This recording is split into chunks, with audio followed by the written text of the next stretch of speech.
Pourquoi les grégores des soins traditionnels ne sont pas si attractifs pour notre génération et pour les générations futures? Alors, pour expliquer ce phénomène, je vais d'abord vous expliquer ce qu'est un égrégore de soins. Un égrégore, c'est une forme, on dit une forme pensée, mais une forme collective qui englobe un peu tout ce qui est intention, croyance, valeurs, pratiques culturelles de plusieurs personnes qui affectionnent les mêmes choses, qui vitalisent une forme, une façon de faire répétée dans le temps et qui perdure. Et c'est le sens même de la tradition, de la culture traditionnelle.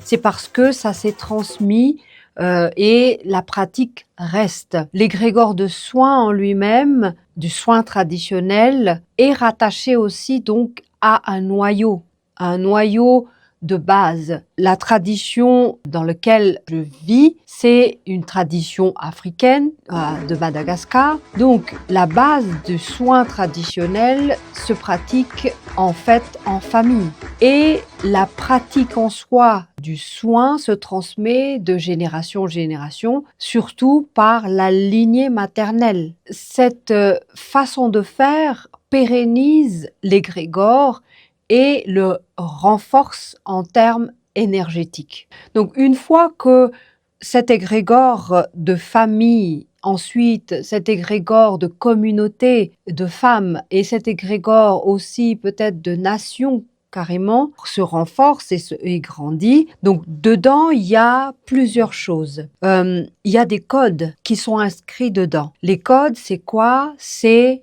la pratique. Le code, c'est quoi? C'est les paroles prononcées.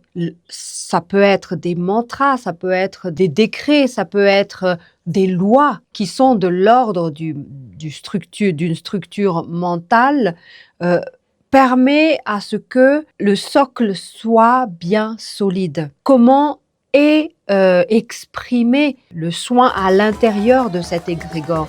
Donc, on va y mettre des couleurs. On va y mettre aussi des ressentis, des émotions, des sensations pour être actif. Donc, par exemple, le rituel va se mettre en place en fonction des rythmes de saison, calé au niveau de la nature, au niveau du mouvement naturel de chaque adepte de l'égrégore. Parce qu'en fait, la programmation, si on a plusieurs adeptes qui pratiquent les mêmes choses au même moment, avec les mêmes intentions, avec les mêmes désirs et les mêmes objectifs, on renforce tous le même égrégore dans un plan défini et finalement l'égrégore se syntonise avec un maillage beaucoup plus élargi et beaucoup plus puissant. Une signature vibratoire de l'égrégore à travers ça. Donc, les soins traditionnels de chaque ethnie et de chaque nation se différencient au travers de ces caractéristiques-là. Même si il y a un socle de base qui reste peut-être pareil.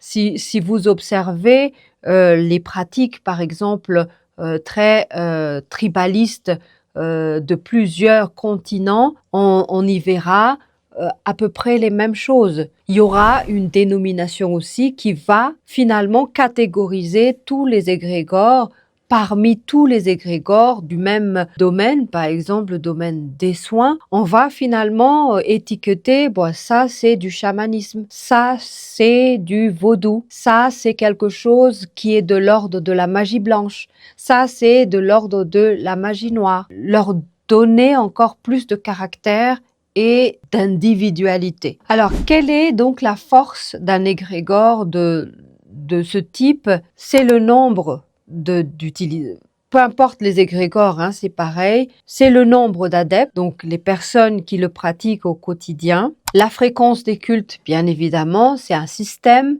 récurrent qu'il faut répéter pour énergiser un égrégore. Il faut des lois, il faut des principes et des valeurs et il faut une structure. Pourquoi l'égrégore d'une religion tient longtemps de la sorte parce que on a institué structure en pyramide. Et c'est partout pareil. La pyramide, c'est quoi? C'est que il y a les adeptes à la base. Donc la base de la pyramide, c'est les adeptes. Et les adeptes se cherchent des adeptes eux aussi. Ce qui monte en pyramide par la suite, c'est quoi? C'est les fondateurs de l'égrégore.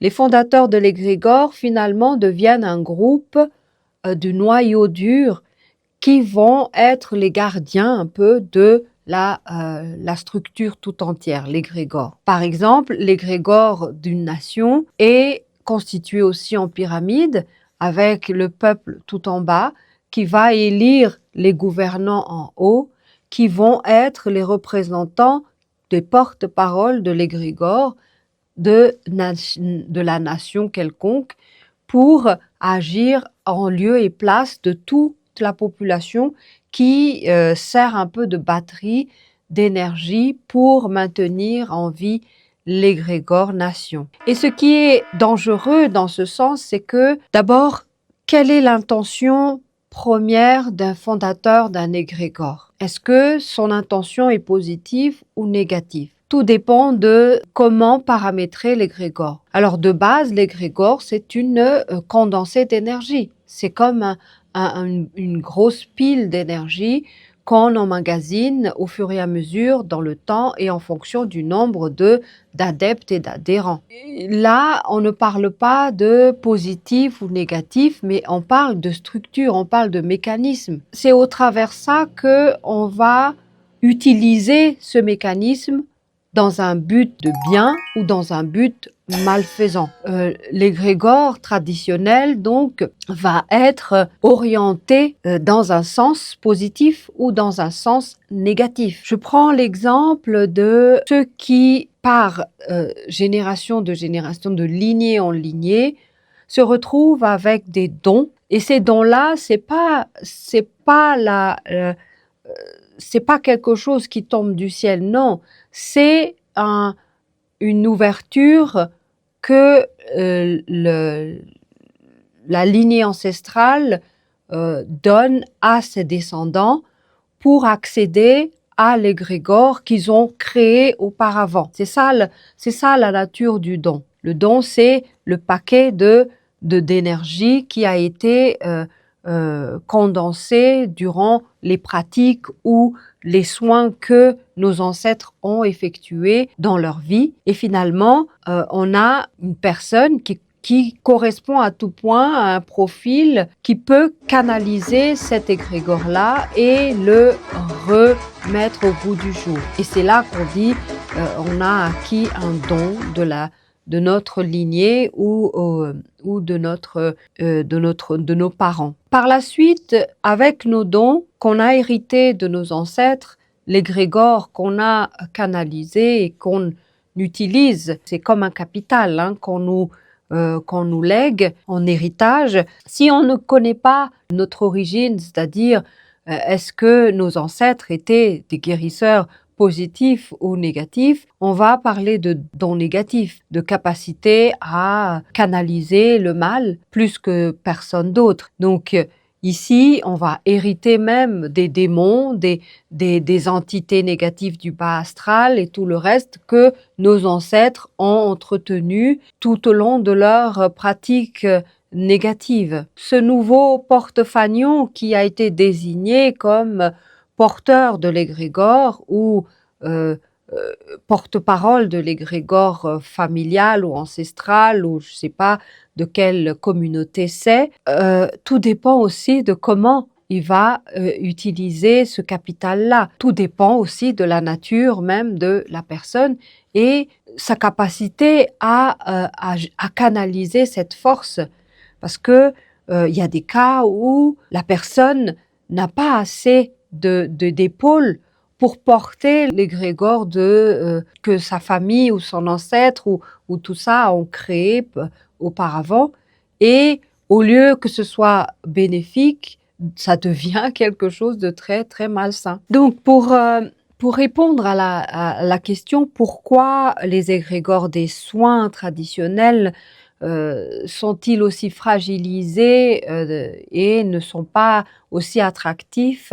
Manque de pratiquants déjà. Il y a de moins en moins de personnes qui y croient, qui les pratiquent. Il y a aussi de moins en moins de confiance par rapport à cette pratique-là. Et c'est normal parce qu'il y a beaucoup de dérives aussi dans le domaine. L'absence de structure solide. Donc, malgré que l'on possède un capital, on va pas aller dans la pérennisation d'une force. On va être dans juste la dilapidation de cette force-là, sans penser à mettre une bonne structure de base.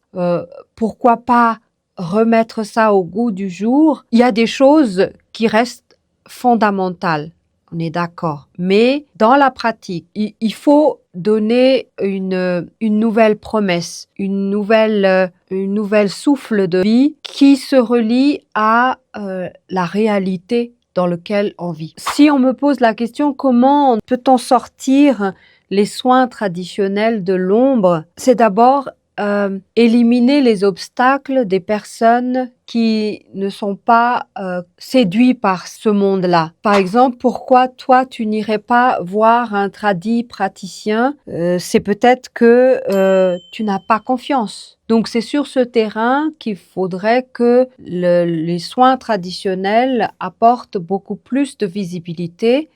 Pourquoi pas apporter carrément de la science dans notre propre pratique? Ça veut dire des choses qu'on observe, qu'on vérifie, qu'on teste et qu'on valide. Par exemple, pourquoi on irait voir une praticienne? C'est par exemple pour l'attraction culturelle que ça a, asseoir une légitimité au travers d'une culture identitaire, une valeur propre. Pourquoi on irait voir une praticienne? C'est parce que on n'a plus de recours ailleurs. Du coup, ça aussi, il faut peut-être plus de vulgarisation, surtout dans la prévention. Pourquoi aller voir une énergéticienne est une possibilité en bout de course, quand il n'y a plus rien à faire ailleurs, quand les chemins sont bloqués partout. Pourquoi? Alors que ça doit être un comportement naturel dans une hygiène de vie normale. En tant que soin, c'est vraiment une hygiène de vie. Ce n'est pas uniquement quelque chose en rapport avec nos souffrances ou nos maladies.